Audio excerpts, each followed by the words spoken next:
Entonces, este es un foro que no tiene cierre porque esta es la primera estación de muchas que va a haber. Y ustedes se van a ir bajando del tren o del Transmilenio cuando quieran. Nosotros nos vamos a bajar antes porque tenemos las estaciones contadas y esto va hasta el año 2050.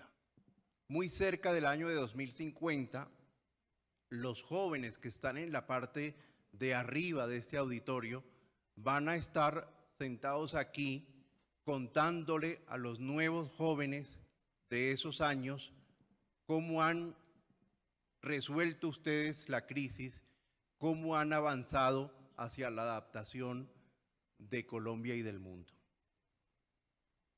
Entonces consideren que esto que yo les estoy diciendo es una invitación hacia avanzar hacia las próximas estaciones de este largo recorrido, recordando lo que al principio dije de Cavafis, que el camino debe ser lo más grato posible y que no importa tanto hacia dónde nos lleva, hacia dónde llegaremos.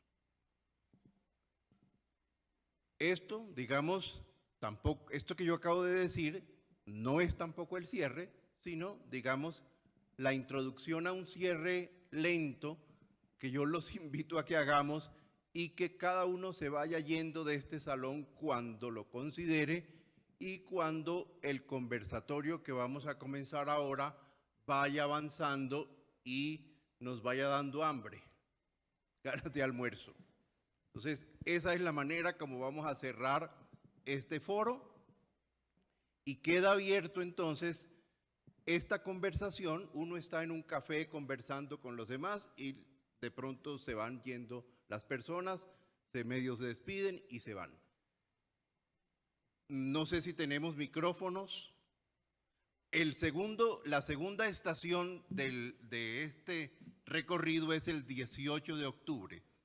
Entonces el 18 de octubre nos volvemos a ver aquí en el segundo viaje, que será un viaje a donde invitaremos ambientalistas más jóvenes y buscaremos que sea el foro más de los jóvenes que de los viejos.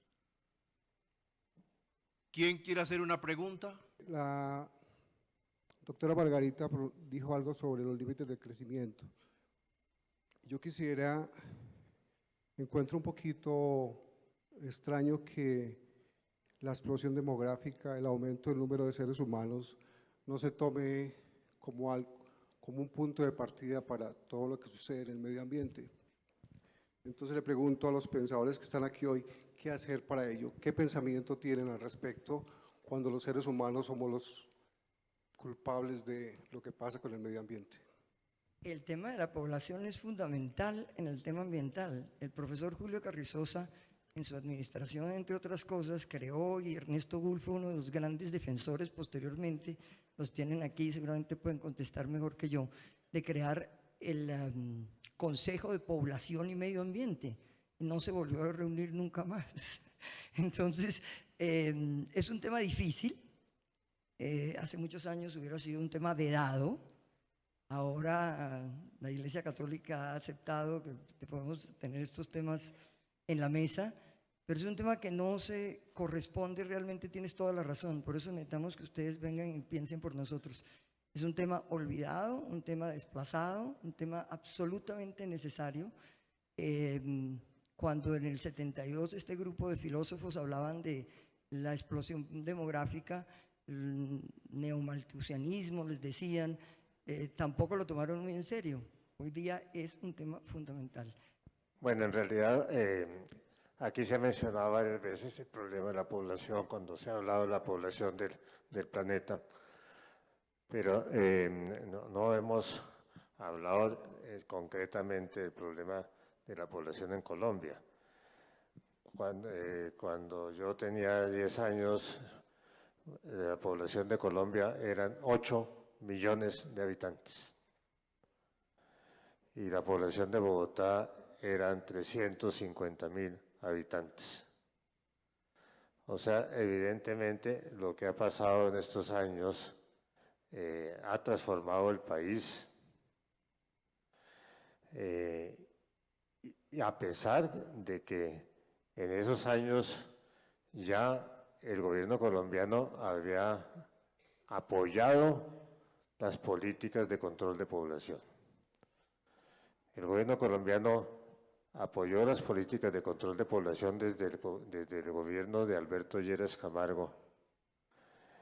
Y sin duda, este apoyo pudo haber evitado que hoy tuviéramos, en lugar de 50 millones, que tuviéramos 60 o 70.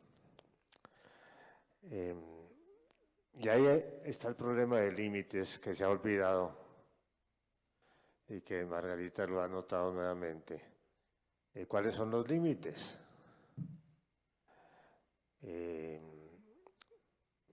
Si uno divide el área total del territorio colombiano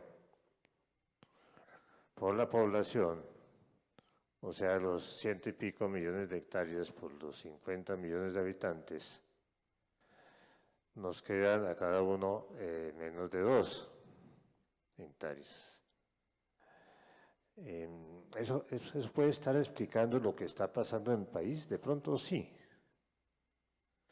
De pronto ese aumento de la relación entre territorio y población puede estar explicando gran parte de lo que está sucediendo en el país. Más aún cuando, debido a la guerra, debido a la corrupción, debido al narcotráfico, la población se ha concentrado en una pequeña parte del territorio. Se ha concentrado en la región Caribe y en la región andina. Esa concentración, sobre todo la concentración en la región andina, puede estar ocasionando gran parte de los problemas que estamos sufriendo. Y la guerra hizo concentrar esa población huyendo en 3 o 4 ciudades. Entonces el hecho que Bogotá tenga hoy 8 millones de habitantes, lo que tenía el país hace 70 años, eso puede estar ocasionando una concentración de poder, una concentración de educación, una concentración de dinero muy difícil de manejar.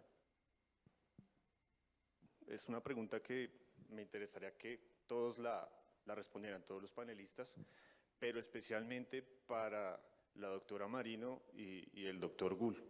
Siendo que ustedes hicieron parte de esa entidad que era el Inderena, que fue como la abanderada en su tiempo en el desarrollo de la investigación, del conocimiento de la diversidad biológica en Colombia, en todas sus áreas, en todas las regiones del país, junto con el Sabio Hernández, con el Mono Hernández y otros grandes investigadores. ¿Cómo han visto ustedes desde, digamos, su conocimiento, su experiencia en el Inderena, el entorno que les tocó en esa época, cómo han visto la gestión que ha hecho Ministerio de Medio Ambiente para manejar todas las problemáticas, digamos, ambientales, ecológicas, y cómo ustedes, qué digamos, recomendaciones o propuestas harían desde el conocimiento que ustedes tienen de cómo el Inderena en su época, en ese entonces, con esas condiciones, manejaban digamos, la crisis ambiental de ese entonces cuando existía el Inderena, a la crisis ambiental o a las condiciones, digamos, que identifican la crisis ambiental en Colombia ahorita en el ministerio. ¿Cómo ven ustedes o qué, digamos, cambios han visto buenos y malos desde cuando ustedes lo hacían a como lo viene haciendo ahorita el Ministerio de Medio Ambiente? Voy a darle la palabra al doctor Ernesto Gul, que es científico y que sabe más que yo de esto, pero te voy a contar una anécdota. A mí me encanta contar anécdotas porque creo que la gente joven recuerda las historias. La gente joven le gusta ver que es verdad, que algo de nuestra generación hizo algo positivo, porque ustedes tienen el camino por delante, tienen que ser optimistas. Casi que hay que hacer campaña, soy joven, soy colombiano, soy optimista. Cuando el país entra en problemas como en los que estamos ahorita, tal vez los viejos nos confundimos mucho, bueno, tal vez hemos debido hacer más o menos. Pero te quiero contar una anécdota. El Mono Hernández, acabas de mencionar una de las personas más queridas del movimiento ambiental. El Mono Hernández era un sabio. El presidente Betancur nos ordenaba, vamos a hacer un parque. Y el Mono Hernández cogió un pedazo de papel, un mapa viejo, y decía, yo creo que el parque debe ser por aquí. Hoy día, con EPS y toda la maravilla que ustedes tienen, el mapa, el parque es por ahí. ¿Cómo tendría al país en la cabeza para poder definir por dónde iban los límites ecológicos, las fronteras de un ecosistema y otro? Era una cosa de una maravilla, y nosotros siempre le debemos el gran homenaje a Jorge Hernández. Y de ahí salió el Instituto Humboldt, que todos han oído hablar, y ojalá todos vean la página del Instituto Humboldt, la maravilla de ciencia que hay hoy, de aves, de peces, de ríos, de todo, con estos instrumentos modernos digitales que tienen ustedes. El Instituto Humboldt salió de que a Jorge Hernández, el sabio más importante que teníamos en ese momento fuera el doctor Morosejo, otros sabios que estaban en el Instituto de Ciencias de la Universidad Nacional, el Mono Hernández le tocaba hacer todo en el Inderena, hasta pagar el taxi porque se decomisaban la fauna y había que ir corriendo al aeropuerto a sacar el decomiso de fauna. Le dije, Mono, pero tú con ese talento, ¿por qué no te vas allá arriba y creas un instituto de ciencias? Y ahí es el nacimiento del Instituto Humboldt, lo llamamos el Instituto Menem. La fuerza, el interés, la importancia que tienen los institutos de investigación del Ministerio del Medio Ambiente son enormes. Son los que definen los de páramos, las definiciones, los que saben, están agotados de trabajo. Yo voy a darle la palabra al doctor Gull, porque el doctor Gull y el doctor Pablo Leiva escribieron un libro que te va a servir sobre la historia de esos institutos. Casi todos se lo atribuyen al profesor Carrizosa y a mí porque somos los más viejos, pero en realidad ellos hicieron una labor formidable, y eso se debe a la ley de Manuel Rodríguez y del profesor Gull. Ernesto.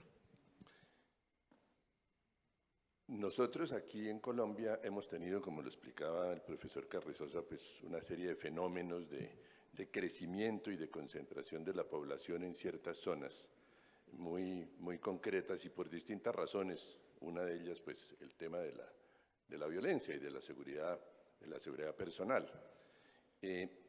Pero también yo creo que hay que señalar cosas que pasan y que tienden a cambiar las tasas de crecimiento del país.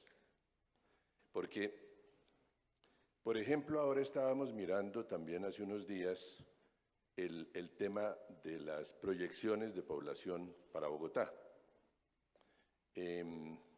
Y hay un grupo de personas, un grupo de demógrafos, que ha encontrado algo muy interesante que además vamos a poder corroborar cuando se hagan el censo, cuando tengamos los resultados del censo.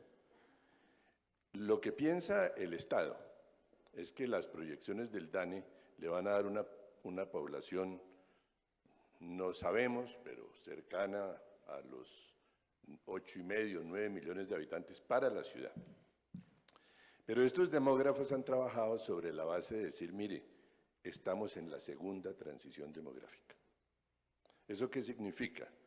Hay cambios en la forma de vida que tienen que ver con el tamaño de la familia, o que como resultado, ¿no es cierto?, inciden sobre el tamaño de la familia.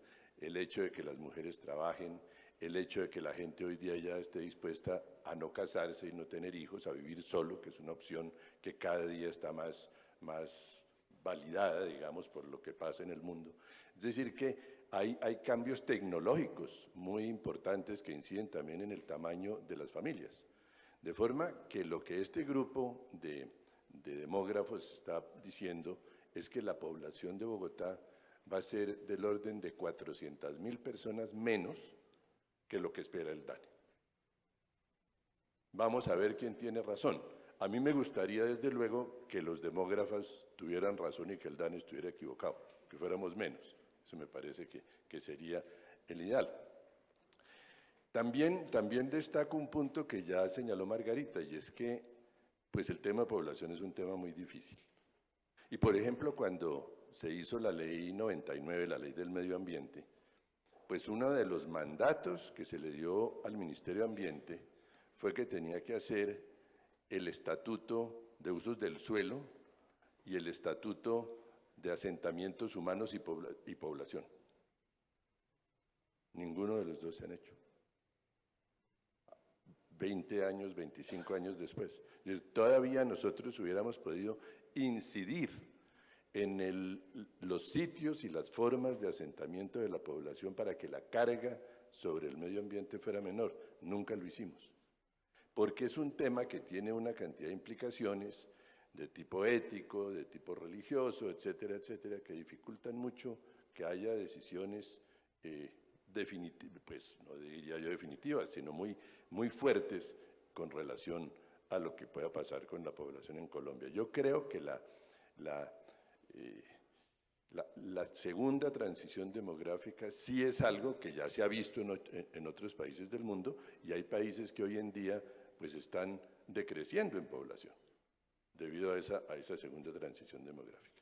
Ahora, sobre la segunda pregunta, pues Margarita me quitó la palabra, pero también me la abrió al decir, por ejemplo, que en la Ley 99 se hizo un reconocimiento muy claro de la importancia del conocimiento con la creación de los institutos de investigación del Sistema Nacional Ambiental.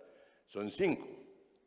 Está el IDEAM, que ustedes han oído mencionar, está el Instituto Humboldt, que se ocupa del tema de la biodiversidad, pero también está el Instituto Sinchi, que se ocupa del estudio de la Amazonia, del medio ambiente y de la parte social también de la Amazonia. Está el Instituto del Pacífico, que hace lo mismo en la región del Pacífico, y está el INVEMAR, que se ocupa de la investigación en las áreas marinas del país.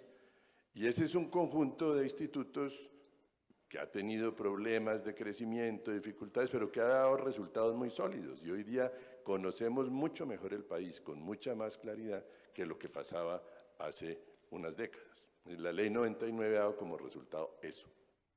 Que pudiera ser mejor, de acuerdo, y que tienen que evolucionar y cambiar hacia los nuevos escenarios que estamos viviendo, lo están haciendo con alguna fortuna, diría yo.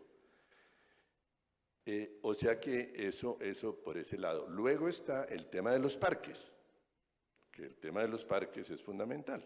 Digamos que la estrategia de conservación que ha sido más consistente en Colombia es la creación de áreas naturales.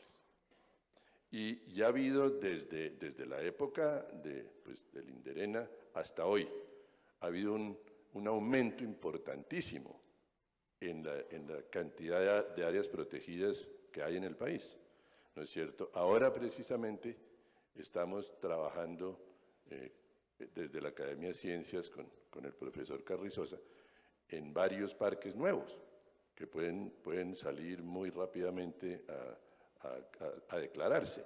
Uno en Arauca, en una zona muy especial en la Orinoquia inundable, y el otro que es una ampliación importante del parque que ya existe del Chiribiquete. Sería la segunda ampliación del Chiribiquete, que viene a ser como el corazón de la Amazonia, y tenemos que protegerlo.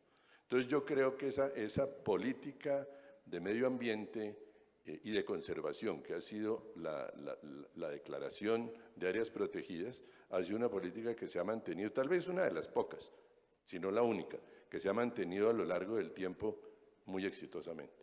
Entonces yo creo que eso también contribuye a aclarar un poco la respuesta. Mi pregunta va en una forma muy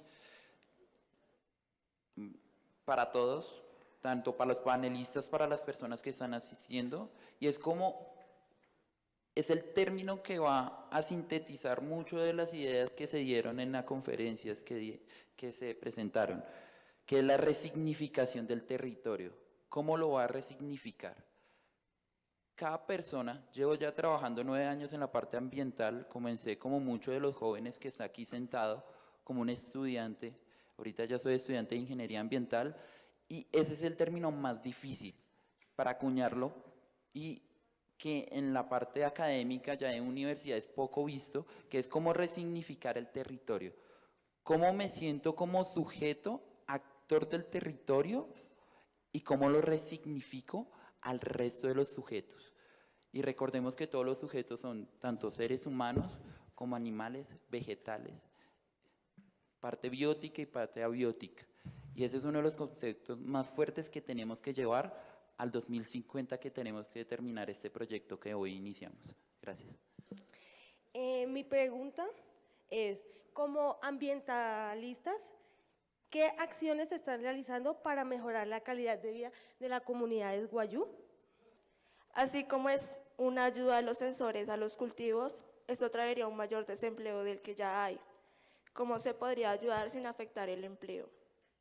Mi nombre es Lizeth Solano y mi pregunta es para el doctor Paolo Lugari. Él habló sobre los barrios desconectados y es cómo se llevarían a cabo y cómo funcionarían estos barrios y si se pueden implementar a nivel nacional. Yo quiero medirme a la primera pregunta, la resignificación del territorio, y a la pregunta de los guayú, que tienen relación ambas. No estoy muy seguro de entender el concepto de resignificación, pero quiero aproximarme desde la visión, la necesidad que se siente de comprender el país en que vivimos. O sea, pienso que en todos estos años, las diversas circunstancias políticas y sociales y económicas nos han llevado más a la abstracción que a la realidad. Y también hay una gran tendencia en Colombia de darle más importancia a lo imaginario que a lo concreto. Entonces esa mezcla de abstracción y de imaginarios ha oscurecido enormemente nuestra comprensión del país en que vivimos. Y eso causa enormes problemas. Entonces, comprender el país en que vivimos puede hacerse de diversas formas. Una de las formas es partir de las ciencias naturales. O sea, acentuar nuestro conocimiento del conjunto de ecosistemas en donde estamos viviendo. Y otra forma es aproximarnos desde la historia.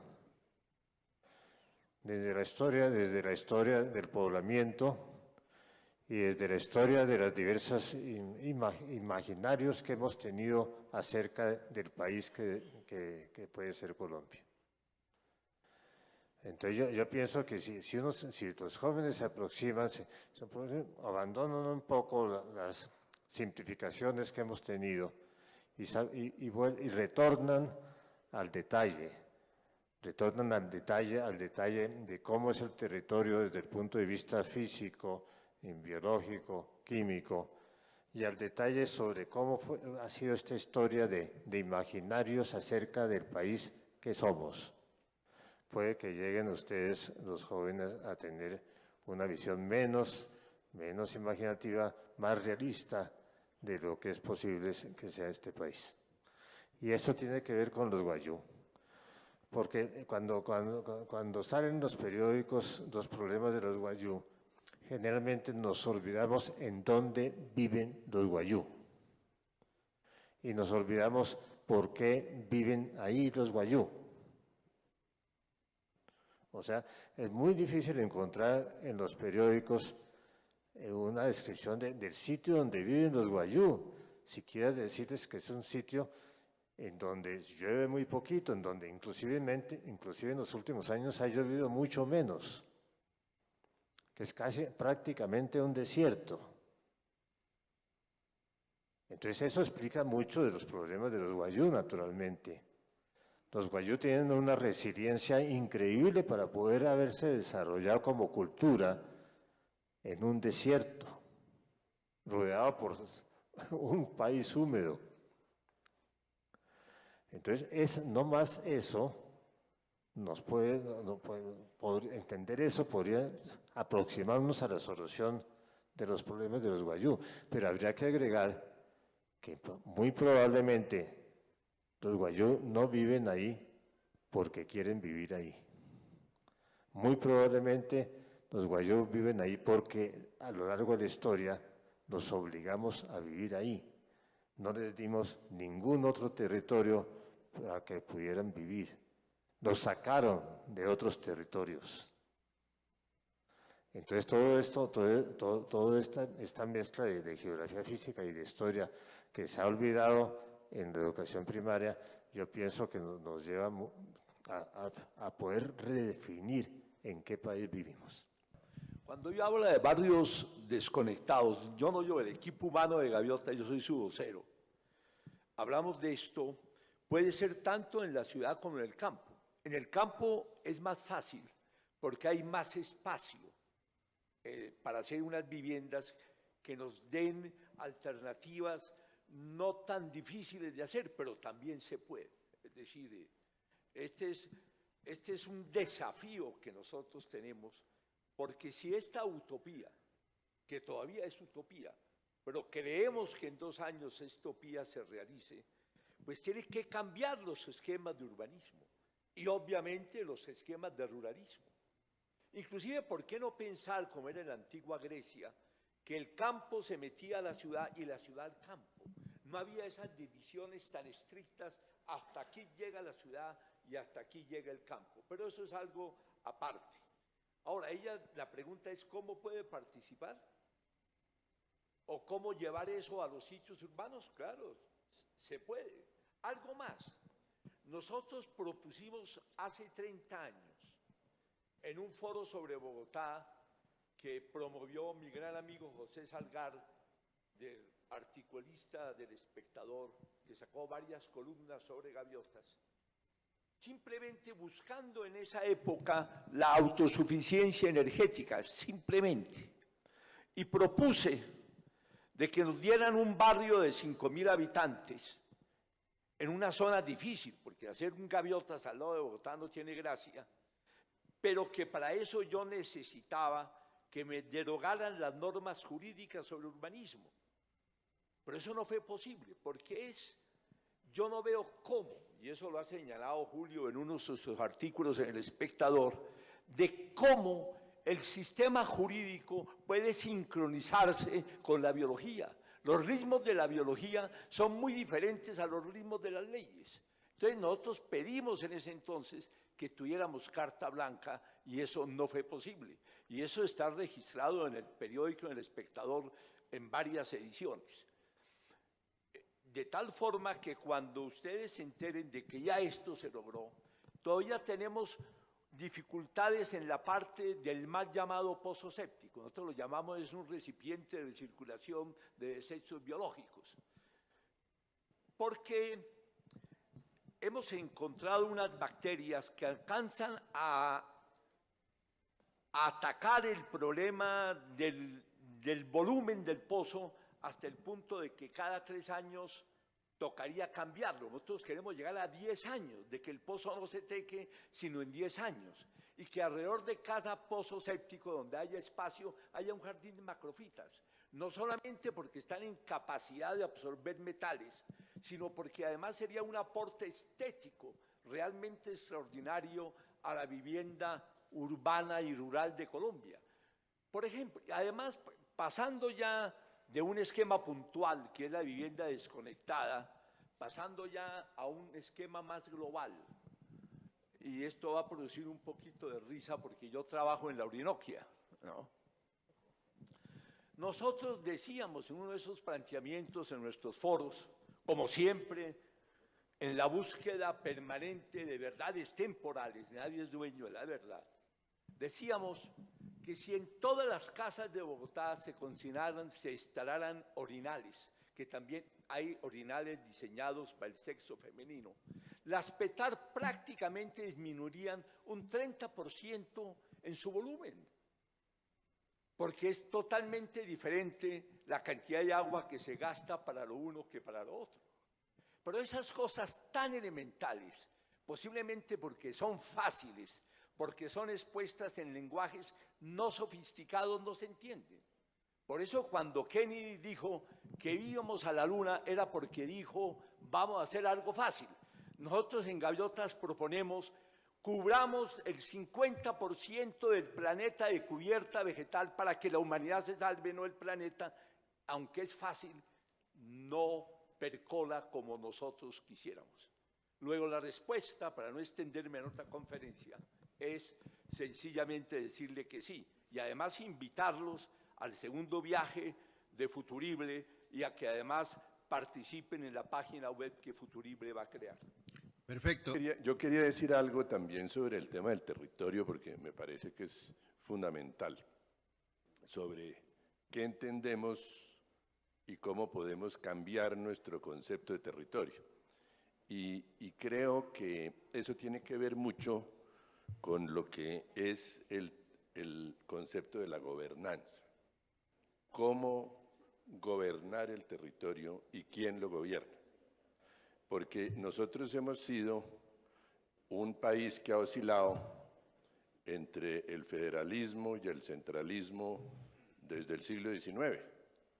Eso ha dado pie a que haya habido guerras internas en Colombia entre centralistas y federalistas hasta la Constitución del 86, que fue una constitución muy centralista, y la Constitución del 91 trató de hacer un esfuerzo por descentralización, por un manejo descentralizado de los territorios por parte de la gente que habita en los territorios.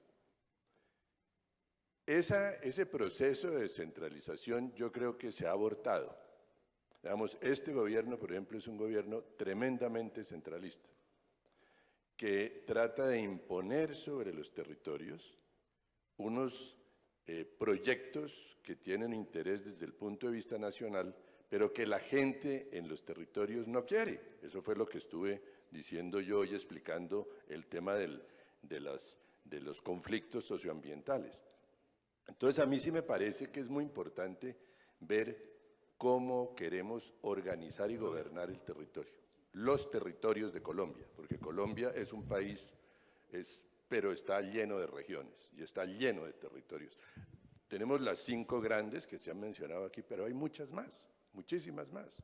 Y yo sí creo que un gobierno, una forma de gobernanza mucho más participativa, donde la gente realmente tome en sus manos su propio destino como constructores del territorio, y donde haya desde luego una coordinación con el gobierno central, pero una coordinación y no una imposición, es algo que debería tratarse con cuidado. ¿Cómo gobernar y con quién el territorio? Entonces yo creo que eso no tiene respuesta. De pronto nuestros departamentos y nuestra división político-administrativa, como dice Paolo, cambian lo mismo que la verdad, ¿no es cierto?, con mucha frecuencia. Entonces eso no está fijo. Y una de las responsabilidades que yo creo que hay que asumir ahora es enfrentar ese tema de cómo se gobierna, cómo se maneja el territorio, porque lo que hemos hecho hasta ahora no ha sido bueno. Entonces, con esa invitación de Paolo al segundo viaje, podemos dar por terminado esto. Esto es a duras penas una estación, porque el viaje continúa. Y continuará muy pronto, el 18 de octubre, a todos los estamos invitando, para que el 18 de octubre de este año nos acompañen al segundo viaje de Futurible.